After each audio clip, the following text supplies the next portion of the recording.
and welcome to this week's The Story of a Poor Boy. I'm Mikey. I'm Matt. If we sound a bit weird this time round, it's because we are trying to do this on a Mac. We normally do it on my piece of shite Dell, but it's currently in the middle of an update, which is taking, at this point, about 2 hours, I think. So yeah, we're just going to see what this comes out like, basically. I'm sure it'll be fine. I'm sure it'll be alright, yeah. So for this week's episode, we thought we'll talk about the World Cup. You know, that's... Tis the season. It is the season. Love and understanding. Merry Christmas, Everton.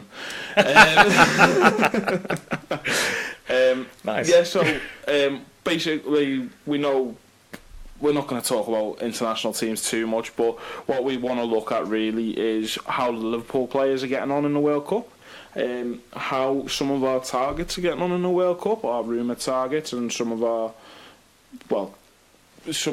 known targets, shall we say. Basically, we're going to look how Fekir and Shaqiri are getting on. That Fekir deal's back on, yeah, you know. That Fekir deal's it's dead back on. We'll get to that. We'll get to that. And then we're going to look at England, and we're going to basically have a look into why Liverpool as a city, in general, this is anyway, doesn't seem to take to England at the World Cup as much as the rest of the country does. Spoiler alert, Tories. So yeah, Matt, how have you enjoyed the World Cup so far? I'm really enjoying it, you know. Really, really enjoying it. There's been so we've gone through the entire round one. There hasn't been a 0-0 yet. There's been goals. There's been loads of pens. There's been just talking points. It's been great, and some good football on show, like that Germany-Mexico match. I still can't get over it. Germany, Mexico. So good. I mean, I think it's one of the only games I wasn't really paying attention to because I was basically babysitting at the time. Nah, that's fair. I was trying to make sure that Riley was all right with Jamie's nephew, but yeah, it was. I mean, the result was obviously a massive shock to everybody. They could have won 4-0 though. Nobody was expecting it at all. The Germans, apparently there's a trend. So in '98, France won it. 2002, they went out in the group stage.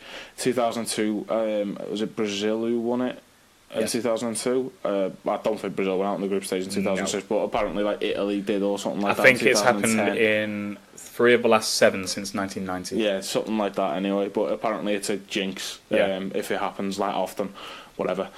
But I mean, it was poor from their perspective, but we're not going to. Let's talk about Liverpool. Yeah, sorry, jumping ahead. We're jumping ahead there. So let's talk about Liverpool players first and foremost. So the first one I want to talk about is everybody's favourite Liverpool player at the moment, Mo Salah. It's pretty good. As we've just started recording now, Mo Salah has basically been knocked out of the World Cup. It's really sad. It is a shame. We are properly gutted to see him. Because we haven't seen the best of Mo. He got 90 minutes, and you could just tell he just wasn't fit at all. Yeah, he's carrying my shoulder. Yeah, he looks a bit reluctant to go in for anything. I said during the game, I'm quite glad that Egypt are out from a selfish point of view, not from a Salah point of view, but from a Liverpool now get Mo Salah for most of pre-season back. Alright, he's still going to come back a bit later than everybody else, but Mo Salah will come back earlier than anticipated, I suppose. Yeah. And that can only be good for Liverpool and his rehabilitation going forward as well. It's just been... It's a shame because we all wanted to see what Salah did. It's one of those things, I guess. It is heartbreaking for him. Because he did so well helping get them to the World Cup, and to go out like this against Uruguay and Russia, who aren't the best teams at all, really. He got his goal though. It was a really, really, really good pen, and hopefully against Saudi Arabia he gets to, I don't know, score 6 and go out with a bang. Yeah, I mean, it's selfish, as I say, it's selfish of us because we all want to see Mo do well, but it's selfish of me to want him to come home early as well. If he'd have helped them get out of that group, might have been a shoo-in for like the Ballon d'Or. Yeah, because that team's shite. That Egypt team is absolutely fucking shite. I mean, I don't know if this is being harsh or not, but I blame the manager a lot for the fact that they're out at this point, because he could have. I mean, you can see today Salah's clearly not fit, but surely 5 minutes of any Mo Salah is better than not having him on the pitch. And Uruguay didn't know he wasn't fit. The second, we both said this earlier, didn't we? That the third substitution happens in the Egypt-Uruguay game, and all of a sudden, Uruguay looking around going, "Oh well, no Salah then. Go ahead, we'll kick on from here. Yeah, this is our game now." They perk up, and Egypt's heads kind of drop. It was an odd situation. Yeah, and I feel like just having Mo on the pitch adds a presence that Uruguay maybe don't go on to win. Definitely. That game. Well, it makes them lose a defender basically, because they would feel like they have to put two men on him. Yeah, and then that would give other players maybe more space down the left or the middle. Yeah, and it could have happened. Well, yeah, we'll never know. We'll never know. And as you say, he scored the penalty today, but it's not enough, unfortunately. Russia again played some fantastic football for the second game. For the second lowest rated team in this tournament, it goes to show that FIFA rankings are worth fuck all. And also that host advantage is a massive thing in football. Or that it's all rigged. Or that it's all rigged. I don't think... I mean, you look at that first goal today, the own goal. I mean, why not? No, we're not gonna start making outrageous claims like that. Why not? But let's go from one Liverpool player's disappointment then from Salah, and hopefully he gets a summer now to rest and come back and score another 40 goals this season, maybe more. That'd be nice. Yeah. But let's go from his disappointment to another one's jubilation. So Sadio Mane played his first game today. As captain of Senegal at the World Cup, and Senegal come away with a 2-1 win against Poland. Poland were favourites to storm that group because everyone just lives up Robert Lewandowski's bottom. He's quite good at football, to be fair. He is quite good at football, but today they just didn't look at it at all. Senegal just looked better from the first whistle. I mean, Sadio really, he looked like a proper captain's performance. Yeah, lots of tackles, lots of interceptions, lots of pressing. Yeah, and it's a typical Mane performance, goes under the radar, fair enough. There are other players who've got the credit today, so it's an own goal to get to start them off.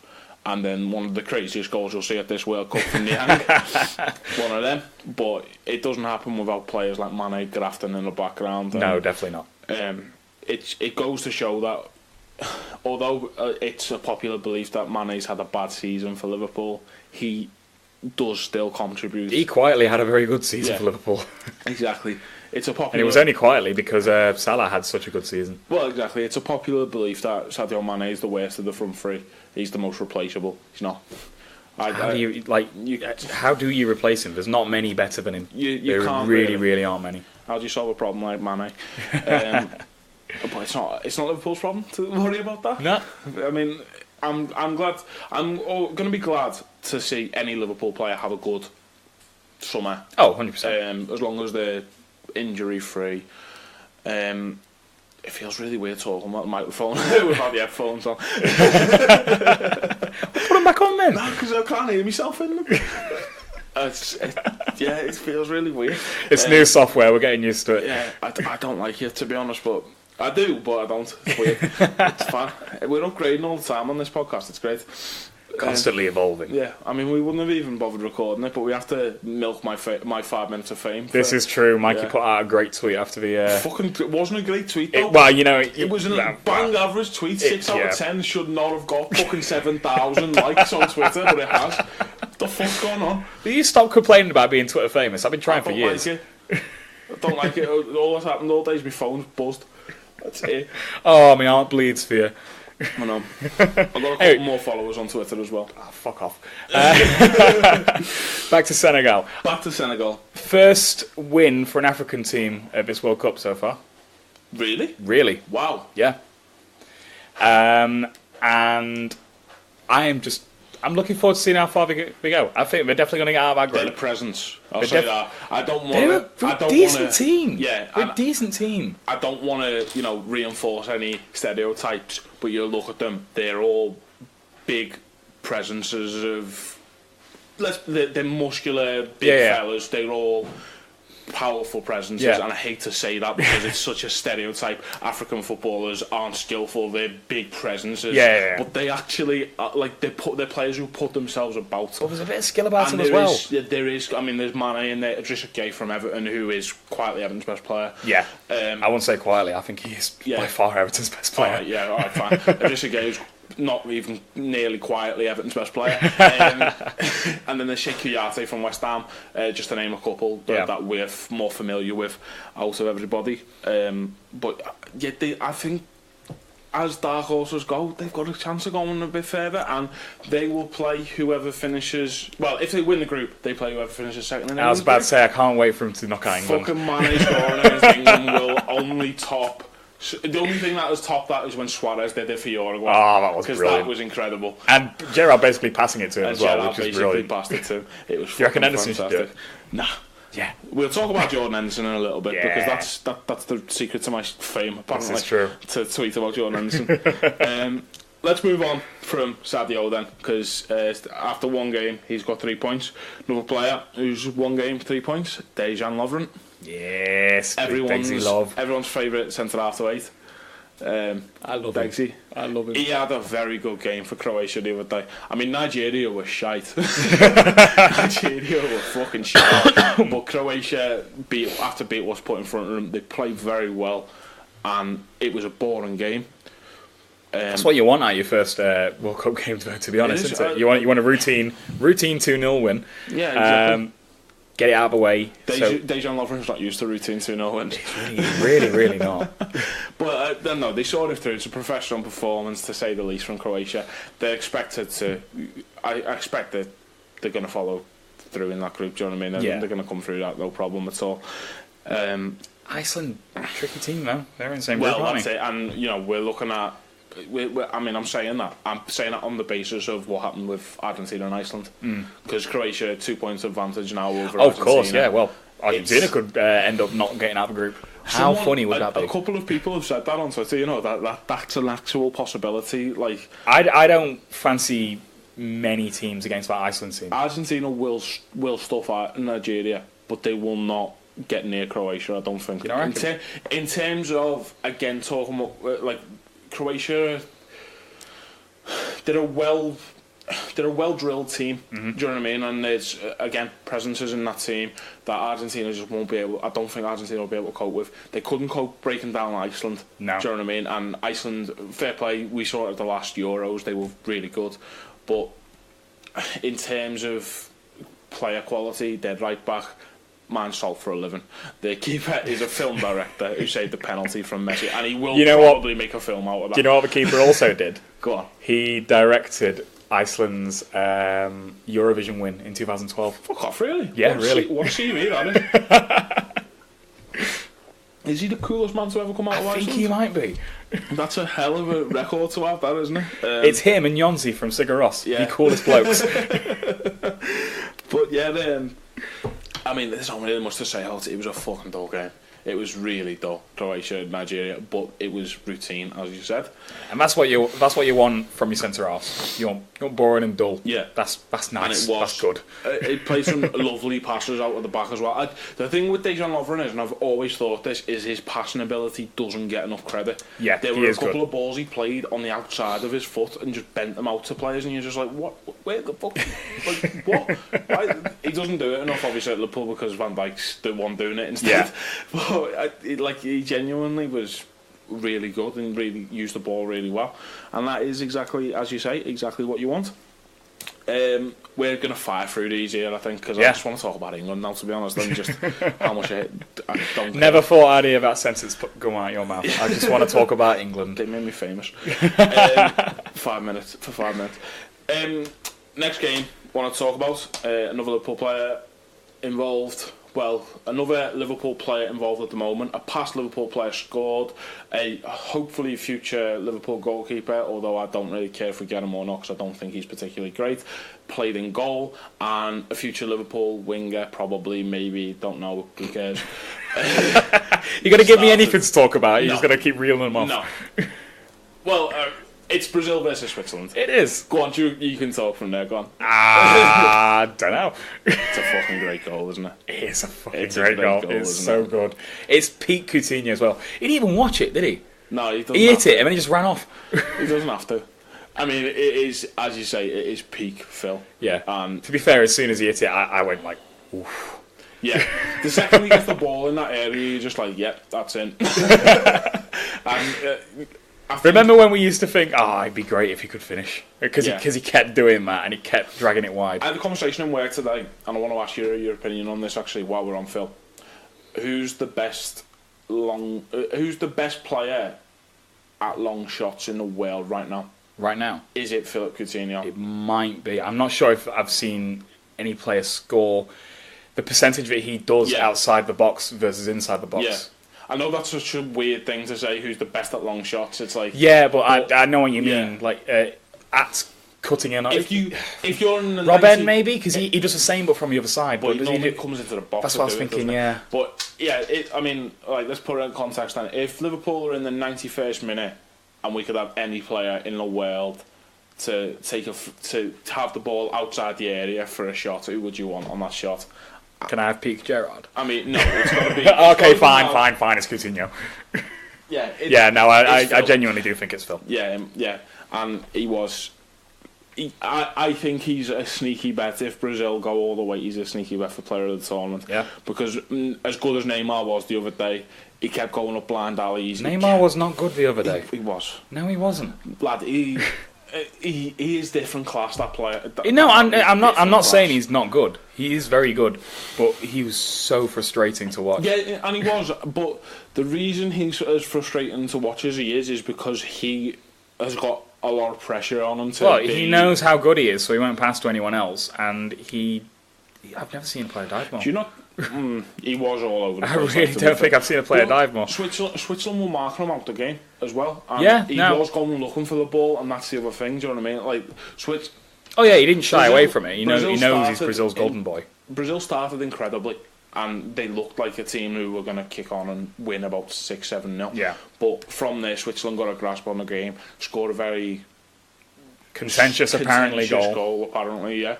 I was going to say that, but yeah. Well, if you give a pen for every one of them, you're going to have so many penalties. Yeah. And Alisson should do better. I thought Alisson should do better. Doesn't come out off his line. I think he can probably come out off his line and punch that. Doesn't really react to the ball going past him. It's weird. Right, we can talk about Liverpool with this bit as well. So we're looking at Alisson apparently as a rumoured £70 million deal, which will take him around about what Virgil van Dijk cost Liverpool. Yeah. Okay. Have you seen anything from Alisson at this point in time that would make you want to pay that amount of money? No, but I have only personally watched 4 games. Mm-hmm. So over 2 Roma games from us against us, and 2 Brazil games. That's all I've watched. Okay, but at what point do you, for a goalkeeper who is he's not playing for shit teams, and he's not, I think that's a decent length of time. You've watched them for 3, like after 4 games, you can not make your mind up, but you can start to see whether a signing's going to be any good or not when he's played 4 games for your club. I think. Maybe. Loads of people wrote off Oxlade-Chamberlain after first game. First game, second game, third game, fourth game. Everyone was saying it's crap. Look at him now.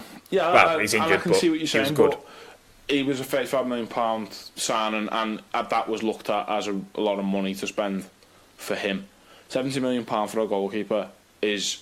It's a world record fee for a goalkeeper. £70 million for a goalkeeper better be the best goalkeeper we can get, and it better fix goalkeeper problems. I think that's what we should be looking at with spending that kind of money on a goalie. And I think he is a good goalkeeper. But I think what it boils down to at the moment is, and this is why I asked this question, is I don't think that he's worth that to Liverpool, but I think he's worth that to Roma. And what I mean by that is Everton last summer paid £50 million for Gylfi Sigurdsson. Now, Gylfi Sigurdsson's a very good footballer, but he's not £50 million worth of footballer for Everton. However, he is for Swansea. Yeah. He was for Swansea. If he keeps them in the Premier League, that's I can't even remember what the fucking money is these days. It's loads of money. money. It's more than £50 million, put it that way, to stay in the Premier League. And it's the same reason why the transfer window before that, Jermaine Defoe was getting talked about getting sold from Sunderland to anybody, and Sunderland were like, alright, it's going to be £30 million for a striker who was 33, 34 at the time. You're looking at paying these fees because that's how important Premier League status is, and for Roma, that's how important Champions League status is. So it's not about for Liverpool. Liverpool have proved with Karius in goal, can move forward, and we are a Champions League. We can get Champions League. But Roma, you saw how hard they had to fight this season to stay in the top four. Yeah. If Alisson's the most important part of that, he's worth that to them, and that's why Liverpool might have to just, if they want him that badly, Liverpool might have to just bite the bullet and just go for it. They'll definitely have to pay up if they want him. It's if he's going to be worth it for us. The thing is with a goalkeeper as well is like it could so easily just be after 5 games everyone's fuming with him, as I'm saying. Do you know what I mean? 4 games people make their mind up. Anfield is horrible to goalkeepers, especially with keepers. Don't forget, on his Liverpool debut, Simon Mignolet saved the penalty against Stoke. Remember, and we thought it was the only time we ever sang his song. That was great. We started, didn't we?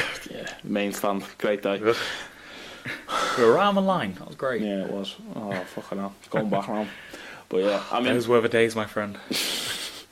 It comes on a day as well where Arsenal have confirmed that Bernd Leno's joined them as well. 26-year-old German goalkeeper. Now, we've discussed this already. You've never heard of him. Yep. He is a very good goalkeeper. From the little bits I've seen from him, I've never watched a full 90 minutes of him playing. I have to admit that.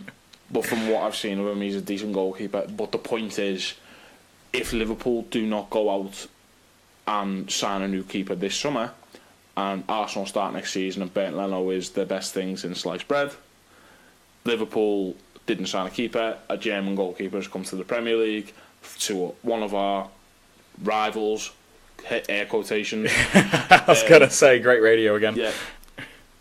Is that not... Are you not surprised that Liverpool have not at least looked at a player like that who's been linked with some top clubs in the past?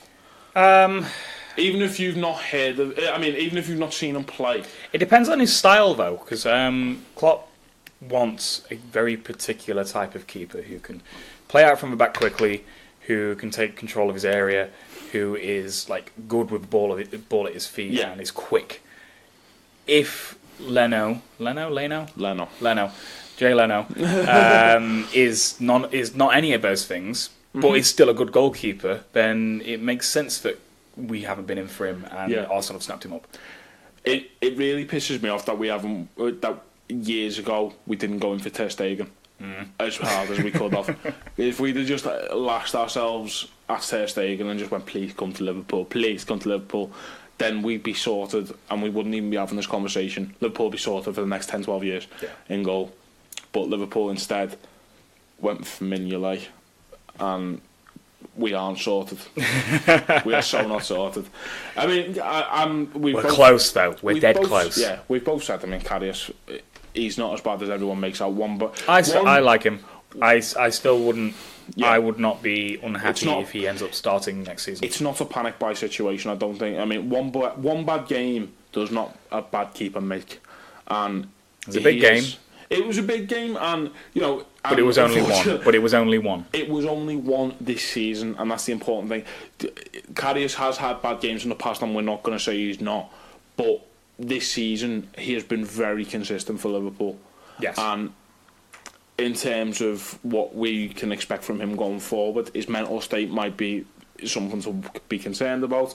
It's a lot to recover from. Oh, 100%. And a lot of people went completely overboard, and you don't realise you could have ruined that fella's life. Anyone who was giving him abuse. I mean, I said some horrible things about him straight after the game. I said to him, I said to a lot of people, like, you know, I can't believe he's done that this game. Like, I can forgive it normally, but that's with, you know, raw emotion at the time. I didn't fucking wish his family dead. No. Do you know what I mean? And I think Liverpool, the point of the whole thing that I'm making is that I don't think Liverpool need to be going out and risking 70 million quid on a keeper we aren't quite sure about, like Alisson, who has made a mistake at this World Cup. He's not the only keeper who's made a mistake at this World Cup. See David De Gea. Yep. Who...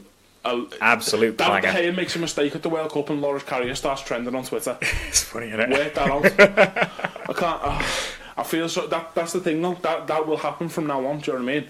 Mignolet's made that mistake, like, not the throwing the ball against the player mistake, but the flapping at the Bale shot mistake. Mignolet's made that mistake, to my recollection, I'd bet about 4 times for Liverpool. Most recently, the Arsenal game, yeah. Recently, the Arsenal game, exactly. No one says, oh, he's done a Mignolet.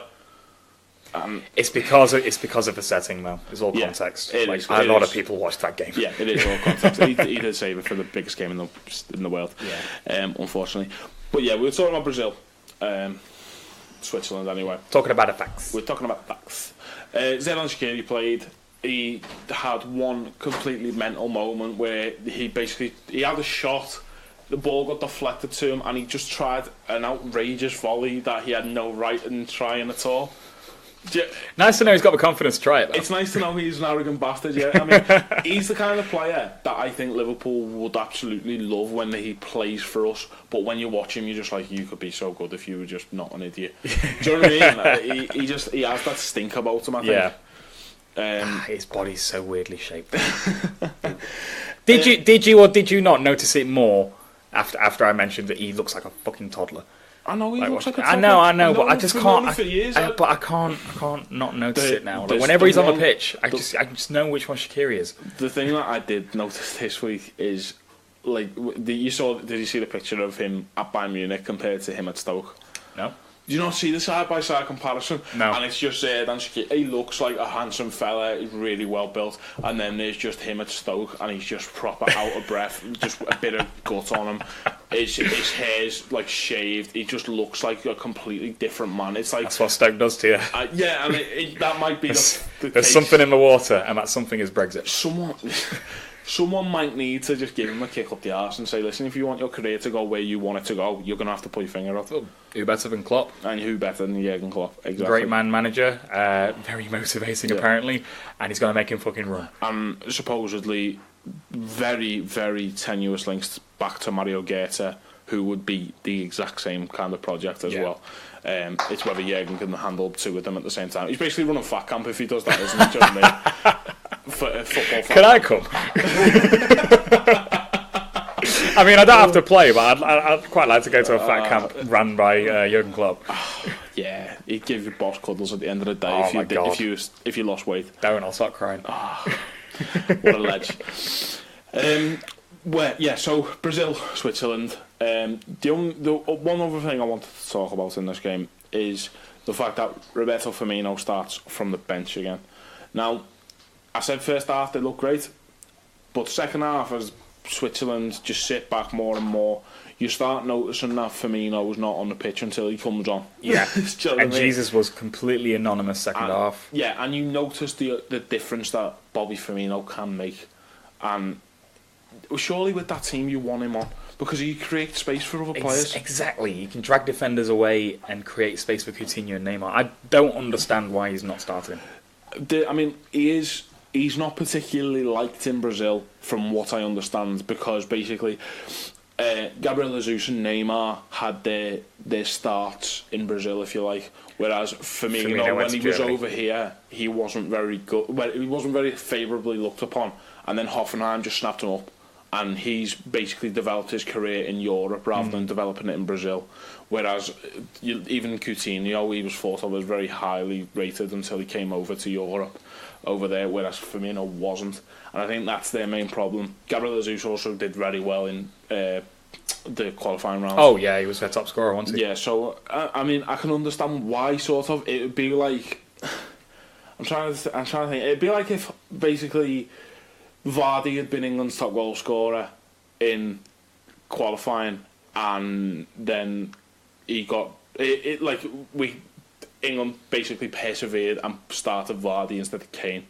Do you know what I mean? And you're like, why are you doing that? that would be the equivalence, I would guess. I can't quite get my head around why you would do that, but I just think at a World Cup that's what you need, a player like Bobby Firmino. Yeah, and he came on, and all right, he's had a good couple of chances there, and he probably should take at least one of them. But if he starts, he probably does. Yeah, definitely. Yeah. Like he was only on for 11 minutes, and Something like that. I think he created more chances and had nearly as many shots as Jesus, and Jesus was on for 79. We love Bobby Firmino. Oh, is the thing to take home from that. I just want to see a no-look goal in the World Cup from I'm dying Bobby. to. It's I'm gonna dying happen. to. Okay, so that game we've covered.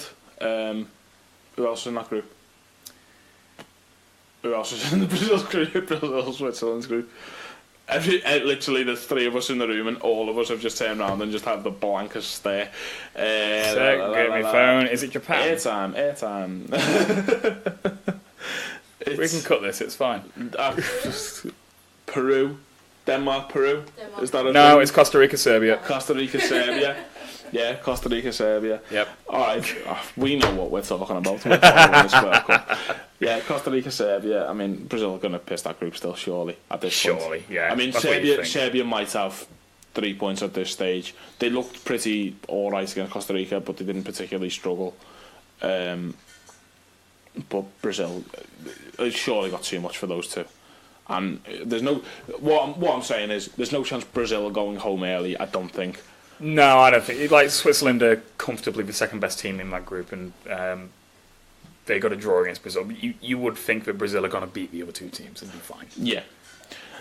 So let's say that Bobby through to the Sam, with only 1 point. Bobby in the final, please. Yeah, Bobby in the final. No, And Bobby in the final. Bobby and Mane. Oh, that'd be incredible. That'd be lovely. Yeah, because Mane's going to knock England out. The only other thing I want to... Well, there's 3 other games we want to talk about, really. So the first one we're going to talk about is France-Australia. But what we're going to really mention is Fekir. Yeah. Because there's no point in us... It was a crap game, to be It was fair. a shite game. I was on the train for it. I'm very glad I missed it. But I called it. I said last week that Fekir does not start for that France team, and there are concerns. I know I'm not saying you didn't go with it, but I'm saying I made the point first. Yeah, fine.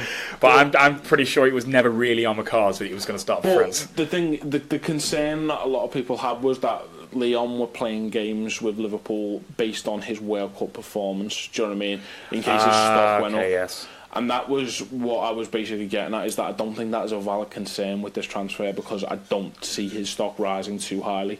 It would take him to... It would take something strange to happen in terms of, like, Deschamps deciding to drop Matuidi or Tolisso or something like that out and play Fekir and just change the formation round. Do you know what I mean? For that to actually happen. There are rumours that he's already going to change the formation. 4-2-3-1 apparently he's going to, with Matuidi on the wing instead of Fekir. Okay. So at what point is he ever going to get his stock up in this World Cup if that's Well, the apparently he's order? competing with Lamar for that first sub as well. No, right. Well, the first sub is obviously Giroud, Thomas but Lamar, the second sub as well. Thomas Lamar, who signed for Atletico Madrid yesterday, I believe, while Griezmann signed a new deal. I mean, And had a press conference to announce it and Fucking all that. prick. Yeah, I'm so... You know what? I think I'd like him if he was at Liverpool, but I fucking hate Antoine Griezmann. well, yeah, that's true for all pricks. Like, Yeah. he'd be our prick. Yeah. Like Suarez, he was our prick. He did do blackface at He Christmas. did do that, yeah. No, I forgot about that. He did do that, yeah. He's a All right, bit- you know, He's that's... a bit of a knobhead. Yeah. A bit worse than a prick. So, yeah, I mean, yeah, that's all I really want to say about Fekir, because we didn't really see much of him. He didn't really have much to do. But let's move on then to the two best games so far at this World Cup. So Spain versus Portugal is it's gone down as one of the classic games of all time. It now is ridiculous. I think it might be goal of a whole tournament, like by tournament's end. Ronaldo's free kick. Oh, game, sorry, not goal. Yeah, I said goal, and I was like, okay. I mean, Ronaldo's free kick could be goal of the tournament. It could well be. That free kick, I mean, he put the ball down, and the first thing I said to Jamie was he shit the free kicks. And then the second thing I said to Jamie is, it'll be incredible if this goes in now. Watch him put this in the top corner. And he levered it, and it's peak Ronaldo. It's absolutely brilliant. It's breathtaking from him. And, you know, he set the benchmark for certain players to step up to Lionel Messi. Hasn't quite reached the peak, shall we say, after missing a penalty against Iceland. Missed his pen. Yeah, it was very funny. And David De Gea gifted them another goal, Ronaldo a goal as well. Why can't he do that at Anfield? Why? Every time David De Gea when it happened, I was fucking screaming in the pub. I was like, why can't he do that in England? Why can't he do that at Anfield? He did in his first season. Not at Anfield, but he did in his first season. He was fucking shite. I know. And now look at him. He's whatever. I hate him so much. Isco's incredible though, isn't he? Yeah. Isco's incredible. Like, he was absolutely everywhere. Breathtaking the other day. Like, he looked like peak Iniesta. And again, it's another player we've been linked with, not this summer, but last year. Iniesta, nice. Fucking hell. Yeah. Maybe 5 years ago, yeah. But not now. Yeah, maybe not. I think he'd do a job, to be fair. Don't think he's into the pressing as much these days, which is probably why he's going to China. Yeah, maybe. I find it impressive he started. Like, they've taken, albeit it was a different manager who picked this squad, but he's taken Iniesta and he left Cesc Fabregas to be a fucking pundit for BBC. He's doing well as a pundit, like. And Juan Mata as well. Is he a pundit too? No, he's not a pundit, but he's just left at home. And Alvaro Morata's left at home as well. Well, yeah, to be fair, he's been crap. One of the most underrated goals so far at this World Cup as well, while we're talking about strikers for Spain. Costa's goal. That is ridiculous. Peak. Cheeky elbow in someone's face on the way to doing it as well. Peak Costa. Peak Diego Costa. Makes you sad that we didn't get him, doesn't it, a little bit? He would have been our prick. All those years ago, Liverpool were linked with him, and apparently we had everything agreed. He just decided he wanted to stay at Atletico for another season. Fair. Which is devastating. Can you imagine if we had him and Suarez in the same team? Oh, we would be horrible to play against. No one would want to play against us. No way. Ever. I feel like we'd have a lot of red cards now. Suarez doesn't get sent off. I feel like Suarez is quite competitive, and he's going to want to out bastard Diego Costa. Nah. No? Suarez has mad moments. He's not completely mental all the time. No, it's true. He's just a horrible bastard, but he has completely mental moments. But yeah, it's just the image I've got in my head of it. They're just trying to out bastard each other. Costa out bastarded Pepe the other day. Pepe, he's a proper bastard. He's a professional bastard, and Costa just fucking had them off everywhere. It's great. Yeah, it was a fantastic game of football to watch. Really, really was. And the other game we've touched on already, Germany, Mexico. Yeah, it's so good. Very good performance from Mexico. It meant a lot to that country as well because their record is poor. I don't think anybody's lost at the World Cup as many times as Mexico have. Because their qualifying's always really easy for them. Oh, yeah. But then they get to the World Cup and they're playing against other good teams and it's like, oh, fuck. And Germany come to this as second favourites, I believe. And and holders. And holders, yeah. Leaving Leroy Sané at home, full of confidence, and they get taken right back down to ground level. Yeah. And it's really set up to be a really interesting tournament from this point onwards. Yeah, that's going to make that group really, really interesting now.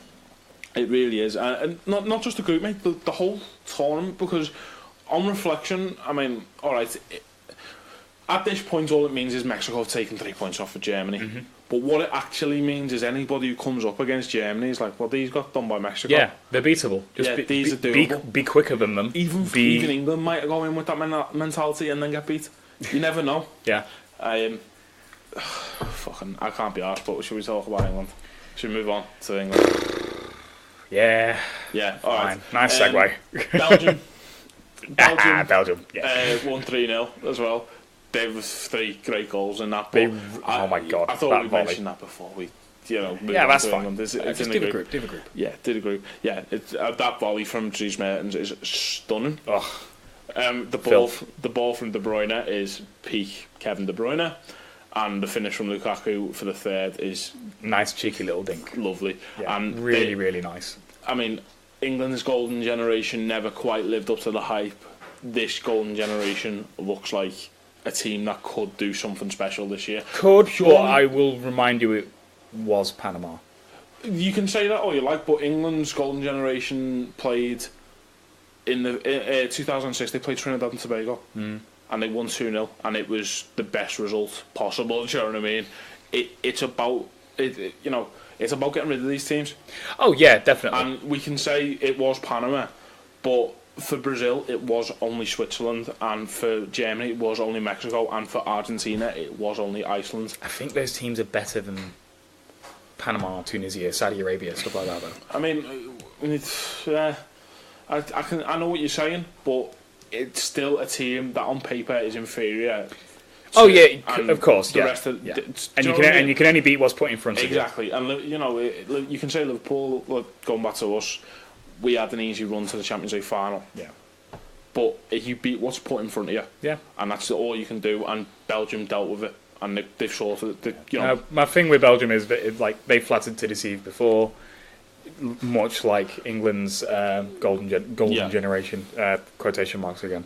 I mean, there's flattering to deceive, and then there's having one major tournament with a proper golden generation. This is the first one where they're all basically at their peak, and this is their 2006 moment when England had Gerrard, Lampard in midfield. Scholes had just retired.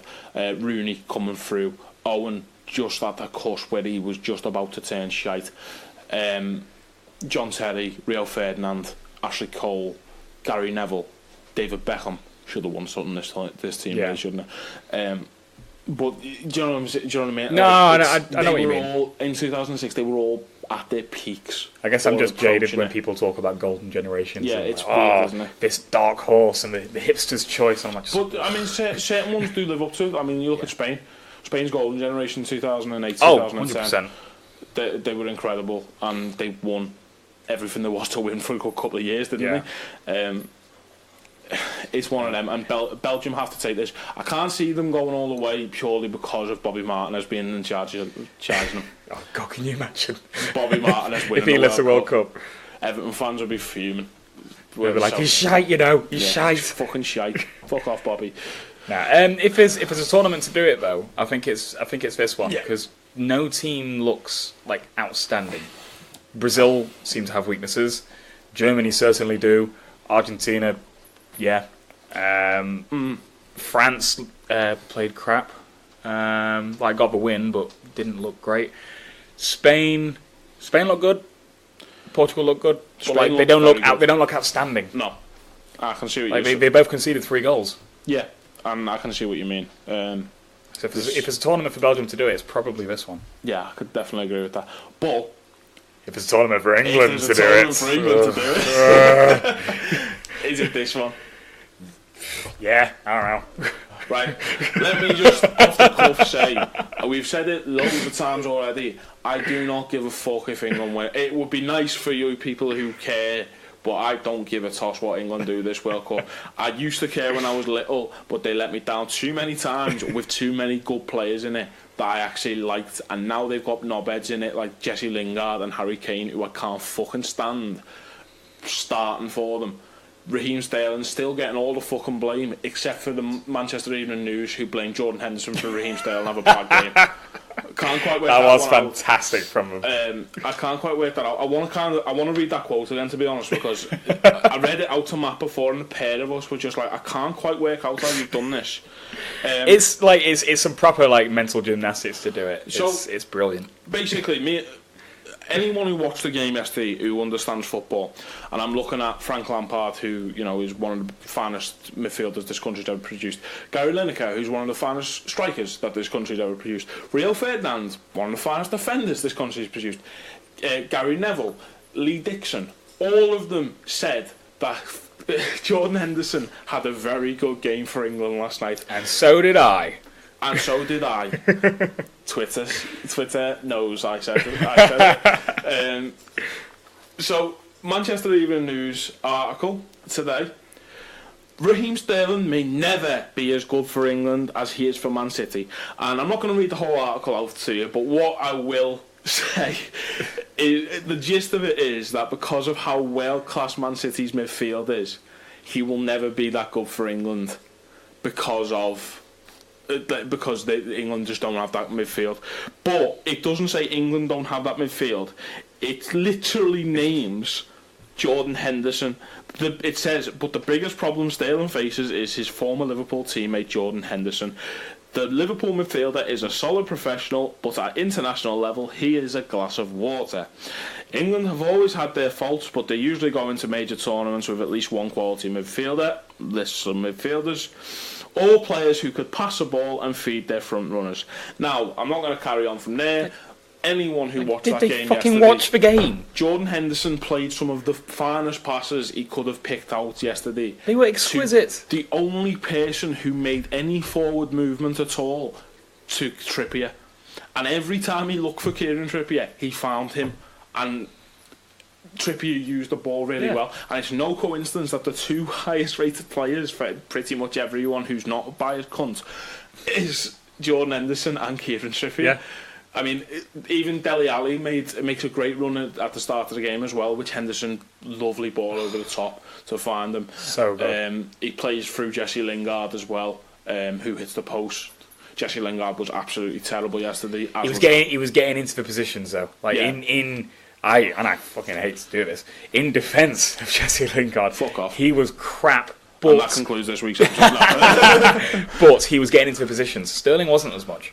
Yeah, and that's fine. That's the thing with Henderson now. Is like he might frustrate people because he is recycling possession, but the picture is constantly evolving in front of him. Do you know what I mean? And for England last night, it wasn't. No one was moving for him in front of him. Dele Alli looked crocked for about fucking 60 minutes. Raheem Sterling did nothing until he came off. Marcus Rashford was a breath of fresh air when he came on. Yeah, he was quite good. Loftus-Cheek was incredible as well when he came on for Dele Alli. He just looked fucking and powerful. Just bringing it out from midfield. It looked like Emre Can. I was thinking he looked more like Oxlade-Chamberlain. Do you think? I think I'm going for Emre Can just because he's of the similar build. Yeah, maybe. But like just the pace and power that Oxlade-Chamberlain has, bringing the ball out of midfield with those vertical runs, I liked that. Would Oxlade-Chamberlain start in this England team? Yes. No, I just mean like obviously we'd start him if we were in charge of England. Oh yeah. Would Gareth Southgate be starting if he'd? On the form he was in when he got injured. I think so, yeah. Yeah, I think he starts next to Henderson. Yeah, but where's Ali fall into this then? Is he instead of Lingard? Maybe, or bench, because he honestly didn't have a good season. Yeah, he for his age he did. Yeah, but forget his priors, shall we say? But yeah, I think. I feel really bad for Jordan Henderson because he can't do anything right clearly in some people's eyes. Your passes can only be as good as the runs that are in front of you. Yeah. And when people were making the runs, he made brilliant passes. Yeah. When no one was moving, of course he recycled the ball. Yeah, that's just what you do. That's what a smart midfielder does. Any smart midfielder will move the ball around. Barcelona have done it for years, where Sergio Busquets will get the ball and he will give it to Xavi, or not anymore obviously, but he'll give it to Xavi, he'll give it to Iniesta, he'll give it back to Busquets. And what you're doing is you're making that midfield in front of you chase the ball around, and you're making spaces that weren't previously there. Yeah. And that's all Henderson's trying to do. Alright, I'm not saying that he's of that calibre. He's not. He's a very good footballer, but the abuse he's getting because he's not hoofing a ball long. I mean, what kind of abuse would he be getting if all Jordan Henderson did was play long balls into Harry Kane, who got 4 out of 10 of them? Do you know what I mean? He'd be Charlie Adam. Exactly, he'd be Charlie Adam. England have tried long ball football before now. We went to a World Cup with Peter Crouch when I still cared. I miss Peter Crouch. I miss Peter Crouch too. Andy Carroll was England's saviour in Euro 2012, heralded as it because he scored a goal against Sweden when Gerrard just whipped the ball in from absolutely nowhere, which he had no right to whip in at all. God, Gerrard was good. Yeah, he was quite good at footy, wasn't he? Yeah. But yeah, I mean, England win 2-1 anyway. Mm-hmm. They laboured to it. Harry Kane gets a lot of praise that he frankly doesn't deserve, because he was, I think, the last time I saw someone score a goal from that, 2 goals from that close, was when Dirk Kuyt got that like 6-yard hat trick against Manchester United. Best hat trick of all time. Yeah, well, I mean, it wasn't bad, was it? But he got man of the match. Harry Kane got man of the match last night. Completely anonymous for like, the entire game, apart from with 2 goals. Not only as a player, as a captain. England, yesterday Tunisia played every trick in the book to try and upset England and to get under their skin, and it was working. And Kieran Trippier looked ready to spark someone at one point. Yeah. And the only person who went over to sort any of this out was Jordan Henderson. It wasn't Harry Kane, who's England's golden boy. And when England eventually get beat, I hope the press turn around and say, well, where was Harry Kane in this game? Because they need to. They won't. He's their golden boy. Yeah, you're not allowed to take the piss out of him on Twitter. Yeah, true. He's that true much enough. of their golden boy. True enough, yeah. But at the same time, Rooney was England's golden boy, and he became a scapegoat very quickly. I suppose. And the same could be said of Steven Gerrard, of Frank Lampard, David Beckham. Everybody in the country hated David Beckham after 1998, and it was only because of the Greece goal in 2001 that he became a hero to a lot of people again. Because he was the best captain this country had had since Bobby Moore, but whatever. I hate all this. I know. I'm trying my best to feign interest in it, and like, it's horrible. Right, let's just not talk about a game because it's crap. Yep. But let's talk then about why our wants to talk about this game. Why is it that Liverpool in general, and Liverpool fans in general, because obviously you're not from Liverpool originally, but you've been here 6 years, I can get a passport. But your dislike of the England national team didn't start when you came to uni in Liverpool, did it? No. Do you know what I mean? And that's what I'm getting at. I don't know if it's because it's Liverpool as a club or Liverpool as a city, and you're just a one-off exception who just resonates with this city, shall we say. Well, might just be that, because you are from the most Brexit place in the world. I really am.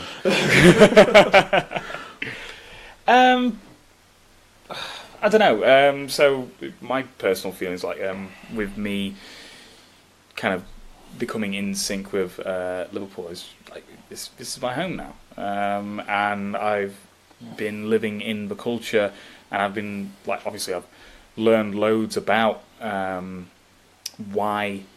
I don't want to steal your points because obviously you are from Liverpool, and you should probably be. Feel free, man. No, you should talk a lot. You should probably be the one to make them though.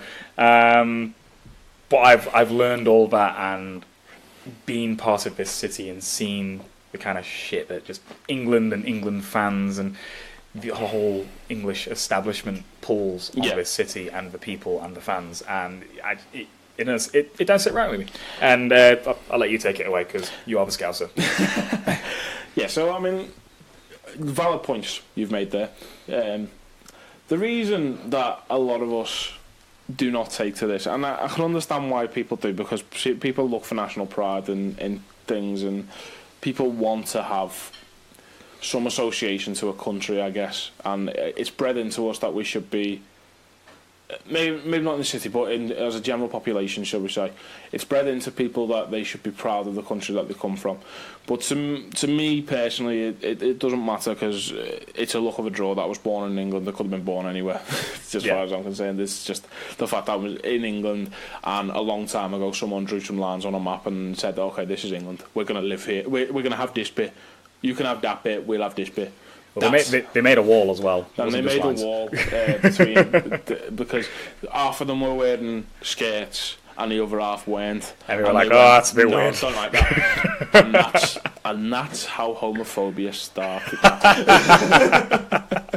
No, but on a serious note then, the reason I think I would like to think that this city was at one point a very very proud, like, do you know what I mean? Like, got behind the city, but the country, sorry, but it was never happened in my lifetime properly. And the reason for it is that this country, in about the 80s, just kind of fucked this city over. 70s, 80s, into the 90s. Margaret Thatcher very publicly just went, fuck off, don't care about Liverpool. They can leave them to fend for themselves. They don't need anything now. They can rot, basically. They can rot. Managed decline. Yeah, managed decline.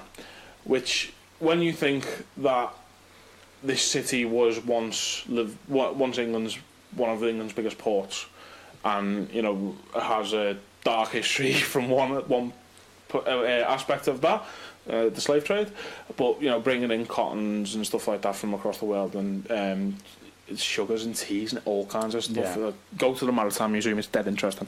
And definitely go to the Slavery Museum, because it's harrowing and you need to see it. Yeah, I worked there for a day once. Honest to God, it made me feel so bad. I try and take everyone who comes up to Liverpool, to be honest. It's and it is poignant and it's important, that kind of thing. But and it's part of the city's history, and it shouldn't be forgotten. That obviously it's not right, but it happened, and it shouldn't be just overlooked and ignored. But yeah, the rest of this country just kind of fobbed this city off and just left it and managed to decline, as Matt said. And, you know, I don't want to harp on about Hillsborough, because I hate bringing it up for a point. But when you're talking about managed decline, Hillsborough was very easy to sell as it was Liverpool fans' fault because of what had already been established air quotes about this city already. And people, I mean, we're still living off the, you know, the thief rumours, you know, of some fans urinated on police officers, some fans stole the wallets of the dead, and we're still fighting that. But this city is living with a reputation that was established by the Sun, and it is known to be a lie. It was proven in a court of law to be a lie, and yet the Sun is still the most fucking bought newspaper in this country. This Conservative government is still been voted in the last 3 elections, and he's all voted Brexit as well. I was going to bring that up. I mean, and the European Commission did a lot for this city as well. With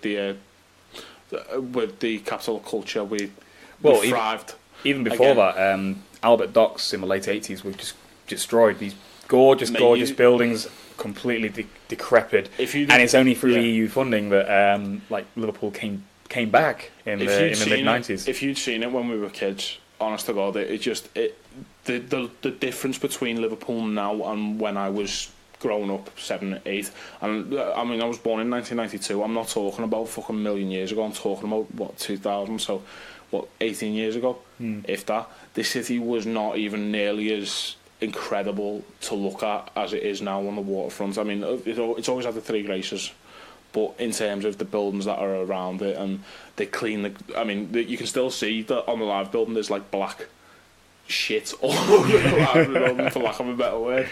It was filthy. Yeah. And it was just the city, as we saying, was left to its own.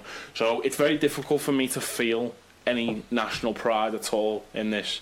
And the reason I cared when I was a kid is because I've got half of my family aren't from Liverpool, and it's important to them.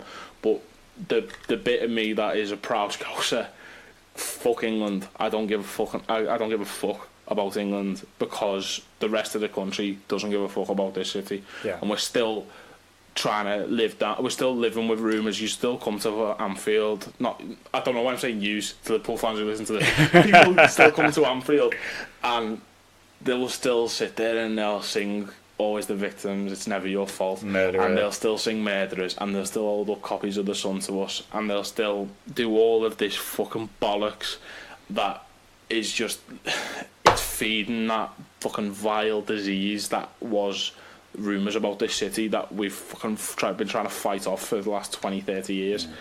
And in summation, fuck England. Fuck the rest of yous. It's not even like so there's the malicious stuff that people do, but I have some very good friends who come up to Liverpool, and one of them, I won't mention your name because I don't want to shout him out. You know who it was. He always tells me, he's like, oh, I love Liverpool, but I can't stand the people. I can't stand the people. They're so proud of the city. They're so arrogant. They're so in your face about being from Liverpool. And it's like, just calm down with all that. And it's like, no, but like, Scousers have to be like that because they're constantly downtrodden from every other corner of the country. And then he goes, but no, I haven't heard anything like that. I haven't heard anything like that. I think you're all making it up. You seem to have like a victim complex. And like, he doesn't even realise that that's a thing that people say. He says, well, I've never heard any bad reputations about Liverpool. It's like, of course you have. Yeah. Of course you have. I would say to anybody who made that point, name the first three things that come to your head when you think of Scousers. You know, not Liverpool, like the word Liverpool, Scousers. Yeah. Because Liverpool, obviously, you go, the Beatles and the football team. My laptop's just come on. Oh, it's back. Yeah, should we turn this off and record it? Yeah. No, do you know what I mean? No, like, Scousers have fucking had this reputation which has been completely undeserved of, you know, crime rates and shit like that, and, you know, we'll rob off of anybody, and yeah, it's incredibly frustrating because people who come here tend to stay. I know so many people who I went to university with or I've met since who've decided to stay in this city because they love it and they love every aspect of it, and you know, the people are friendly. I am blowing my own city's trumpet, but I don't fucking care, to be honest. See, this unnamed friend would be like fuming right now. It's like, just why are you so proud of your city? The one thing I always think of when we're talking about how friendly Scousers are in general is there's a line from Ferry Across the Mersey where Jerry Marsden wrote the song, and I watched the documentary on it once because I was massively into Jerry and the Pacemakers when I was little. But he was writing the song and he came up with the line, "We don't care what your name is, boy, we'll never turn you away." And that is literally the most like perfect line to sum up what Liverpool's like, because once you come here, I don't give a toss as long as you're not horrible to what we like, to this city and to this culture, and I don't care. If you vote Conservative, it's a different matter. But other than that, I don't really give a toss. Anyone's welcome here, to be fair, and loads of people stay, and that's why this city is finally trying to fucking develop back again. But this is why I feel a lot of us have no national pride. Exactly, that's what I was about to bring up, because that the country has gone this is our the nation. Complete opposite way, and it's so upsetting. We turned into a politics podcast. It's heartbreaking. It's heartbreaking. I don't feel any pride towards this country anymore. The England flag flying outside someone's house. No, exactly. It's a right-wing symbol these days. Yeah, exactly. And it shouldn't be. It shouldn't be. But like, the first thing that I think of, and the first thing that a lot of people think of, is the person in that house is racist. Yeah. Same with, and I'm probably a lot of flack for this, but like seeing a poppy. Yeah, there's a connotation with it now in my head, and because the people who wear them, a lot of people who wear them will just shout at Muslims and shit like that. This is the thing. It's like what Matt's saying is, and I'm going to defend it for him. This isn't an attack on anyone who will wear a poppy. I wear a poppy every year. No, it's not. It's an important gesture and to a lot of people. But it's the kind of people who turn around and say like, but. You know, if you don't like our poppy, fuck off back where you came from, kind of thing. It's the poppy to us represents remembrance of what we, of the people who've made sacrifices for this country. But the poppy to a lot of other countries means the sacrifices that they made to oppress a different country and to oppress, like, you know, like the Muslims and the Irish, and that's why James McLean, McLean won't wear one. It's partly that, and it's partly the poppy is in remembrance of like the Muslim and African soldiers who died for England but are completely forgotten about, and then some people who wear the poppy then still shout at these people and say, fuck off back to your own country if you don't like my poppy. Fuck off back to your country if you don't like my England flag. It's just, there's a connotation with it now. It's unfortunate as well because it's a good cause and it's a nice symbol, but it's been tainted. And as I say, I still wear one every year. I don't give a toss what it makes me look like, what the connotation brings, because it's an important thing. I know Matt does as well. So, I mean, we aren't having a go and we aren't trying to turn this into a political thing, but it's basically just trying to give some indication for those of you who might not be from the city but are can't work out why Liverpool fans don't seem to take to the national team. I mean, the reason a lot of people just get on with it kind of thing is because it's a World Cup and we love football. The city, if there's one thing that the city does love, it's football. And, you know, we've got two great football teams, Liverpool and Liverpool Reserves. You know, we've got, all jokes aside, we've got two fantastic football teams with great histories. And it's sad that we have a summer where we can't really get involved. So we get involved. And England, unfortunately, have a lot of Liverpool players involved normally. This time it's two. One at the moment, until Trent gains his rightful place. Having said all this, when Trent scores, I'm going on top of your Delphi. Yeah, that's I'm going Bolloco. I will know if Henderson's volley had gone in the other day, to be fair. God. So, I mean, it's still have moments of it. And as I say, when I was a kid, I loved England. Because the reason I'm a Liverpool fan is because of Michael Owen scoring against Argentina. And that's my first memory as a football fan, as watching England play Argentina. And Michael Owen just dancing around everyone. And that's why I'm a Liverpool fan. And, you know, England first if you want, really, I suppose. Do you know what I mean? It's weird, isn't it, to think that, but that's a brief summation as to why England can go and fuck themselves this summer. All I want really is Liverpool players to come home not injured. It'd be nice if one of them came home with a winners medal, because they deserve one in the Champions League, but they didn't fucking get one. And just generally in the World Cup, I just want to see some good football. Yeah, I want to see more games like Portugal, Spain, like Argentina, Iceland, like Germany, Mexico. I want to see more games like that, because they were fucking nuts. Yeah, I'm completely with you on that. So I mean, this wasn't really about Liverpool this week, was it? For a Liverpool podcast named after one of Liverpool's most famous songs. But we made do with what we had available. Next week, full on politics. Full on politics next week. Why Jeremy Corbyn is the best thing to happen to this country. No.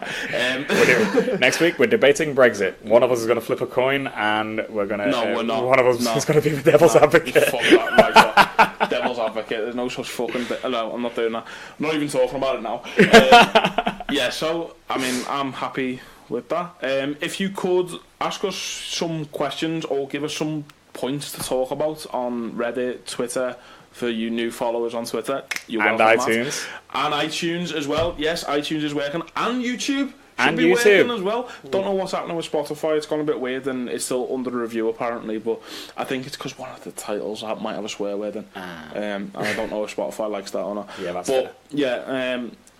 Thank you for everyone who's listened to this and listened to me drone on about how great my city is, and how great, hopefully, a lot of your cities are as well.